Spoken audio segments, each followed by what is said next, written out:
My friend became a hermit and depended on me for supplies because he refused to go back to town. Now he's back, and I never expected what would happen next. I have known my best buddy since we were babies. We grew up next door, went to the same school in our tiny town, went into the same sport, and became rivals. I'm not proud to admit it, but once we were in high school, I became a real jerk to him and said some awful things, mainly because he was better at the sport than I was, and I was insecure. He ended up leaving town after graduation, and no one knew where he was. I don't think it's all because of me, but I might have been part of the reason. He cut contact with everyone, including his mom. He had been missing for months, and everyone was worried. I wanted to apologize to him, but no one could reach him. Then, some kid from town was out exploring, and he was spotted living in a rundown house on a mountainside about 2 hours from town. I was super happy to hear he was okay. Maybe I shouldn't have, but I went up the mountain to visit him. He was surprised to see me, but he was also pleased. We caught up, and I finally got to apologize to him. It was like old times, and we rekindled our friendship even better. When I first visited, I saw he didn't have much to eat or drink up there, so I started making a trip to bring him supplies every other month. It's close by, but it's hard to get up there. There's no road to drive up there, so I have to walk for a few hours. But it's been a year, and I'm getting tired of it. His mom constantly cries about missing him. She can't make the trip up. I missed a month because I got sick and had to make up work days. He was annoyed and snapped at me because he was running low on supplies, but I'm getting annoyed that he insists on living up there. I told him he was hurting his other friends and family by keeping his reclusive life and that he needed to stop being so selfish and come back to society. It was hurting me that he wasn't taking care of himself. He looks like crap,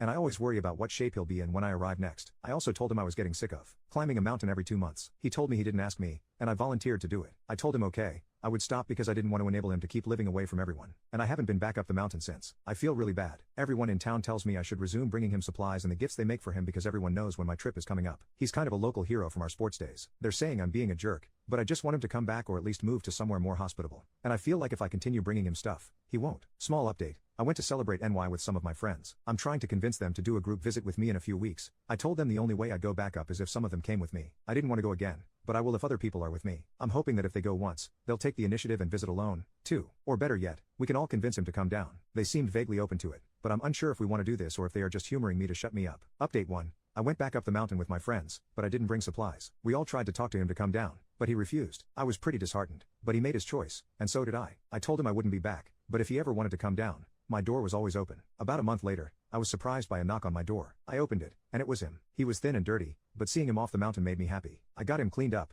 and now he's staying with me. I was surprised that he didn't want to go home to his mom, but he told me I was the only one who made an effort to be there for him when he was acting unreasonable and wanted to stay with me if that was okay. So yeah, he's living with me now and who knows what the future holds? Edit. My grandpa set me up with a really good job at the local gym in our town, and I'm making good money and living by myself. I have enough to support both of us, and I don't mind him staying indefinitely. Giving him a safe space to recover is all I want for him right now, and we can worry about the rest later. We set him up with an online therapist who will see him twice a week, and I'm hoping it will help him. I may be a little over my head when it comes to mental health issues. I don't know how to help him myself, when to ask him questions, or when to back off. I don't want to worsen things, and I'm scared to talk to him about the past, but hopefully, the therapist can help him. I also urged him to call his mom. He claimed he will sometime this week. Update 2. My buddy started therapy and made up with his mom. He's in a much better headspace now. He still hasn't gotten a job, but he goes out into the yard often and sometimes goes for hikes. He seems to love the outdoors still. He also loves animals. He recently got a pet rat that is the apple of his eye, but it doesn't seem to like me. The little jerk bites me whenever I pick it up. I have a pet chihuahua, and she is much better behaved. Anyway, it might not be much of a surprise, but we're together now. I always had feelings for him. I didn't want to admit it to myself when we were younger. Then we had a falling out, so it was easy to forget about for a while. He said he had always liked me too, so what I did hurt him greatly. But we're willing to put the past behind us and move forward together. I can't imagine my life without him now. He gives me something to look forward to coming home to every day. We're still in the early stages of the relationship,